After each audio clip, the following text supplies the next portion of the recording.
The world being on lockdown has affected many things such as traveling. That's been really hard on some people who love to go out and travel. I decided to sit down with Mrs. Dos Santos, who travels the world, to hear about some of her traveling adventures.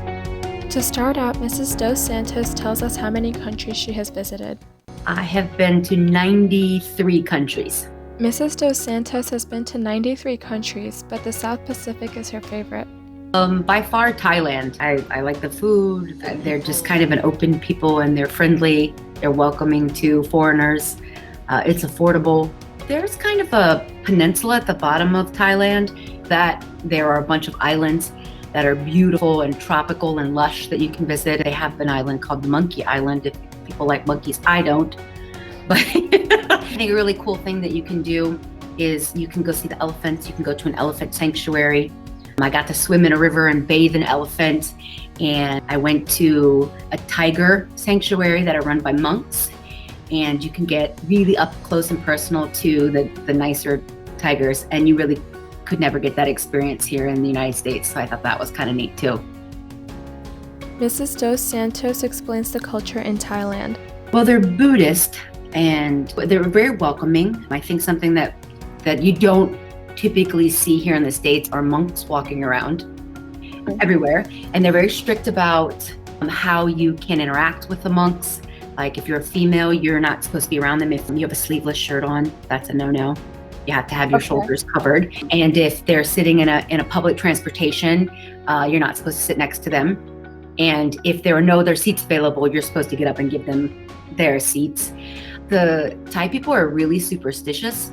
They're very particular about certain dates, and they have fortune tellers, and this weird obsession with feet where it's really negative. Like you don't show the bottom of your foot to anyone. You would never point your foot at anyone, which is weird. Like even like crossing your legs, your foot has to be facing down and can't be like kind of dangling up because that's offensive. Not that you would touch, regular adults on the head, but little kids, like, we kind of like, hey, little one, that's really offensive. Even though Thailand is her overall favorite, Mrs. Dos Santos has visited many other countries with great food. The biggest variety, China. If you're going for seafood, I think Croatia is amazing, or Panama as well for like ceviche. The best soup I ever had in my life was in Poland, which is weird, right? No one ever thinks Polish food is super delicious, but it was fantastic. And like in Vietnam, you have pho, which we would eat like an evening kind of meal, but they eat pho for breakfast. And I ate a lot of pho in Vietnam because it was the cheapest thing on the menu. And I knew what I was getting, more or less. It's gonna be some type of chicken with some broth on it and maybe some noodles. Mrs. Dos Santos talks about how she manages to get around countries where they don't speak Spanish or English. I bought a little picture book and it's like it's only like this big. And it has basically photos of everything you could possibly imagine. And if I don't have cell service, I can just show them the book, the photo of it. I think I got it at Barnes & Noble and it's been the handiest thing I've ever had. I also try to learn good morning, hello, goodbye, and thank you in all the languages, which can get confusing after a while. But I always make sure I greet somebody in their language and say thank you. Though I did screw up, I think for a while in Vietnam. I don't remember what the word was, but I think it was either thank you or good morning. One of them sound very similar to their word for cow, and it was so instead of saying like good morning, I was like cow. Mrs. Dos Santos talks about some other countries that are worthwhile and some that aren't. Like Machu Picchu.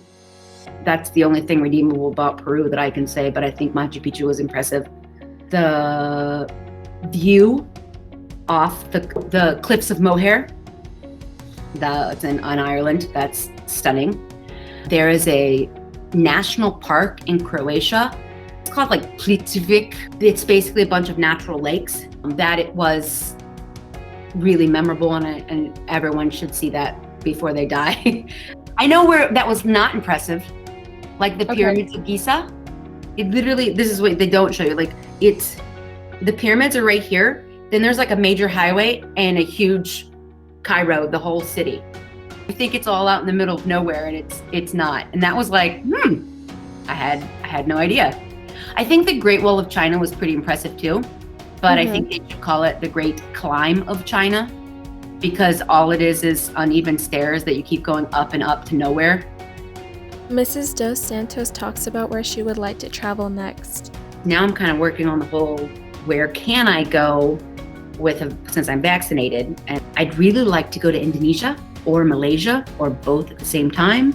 So those are probably my next destinations. I'd really like to do Southern Africa, like South Africa, Namibia, those places, to do like an African safari, but it's really, really expensive for a couple-week trip, $10,000. So it's one of those I really have to kind of budget. That's why I haven't gone already, is because of the price. Mrs. Dos Santos has been to so many great places. I hope that everything becomes safe soon so that I and others who love to travel can visit them.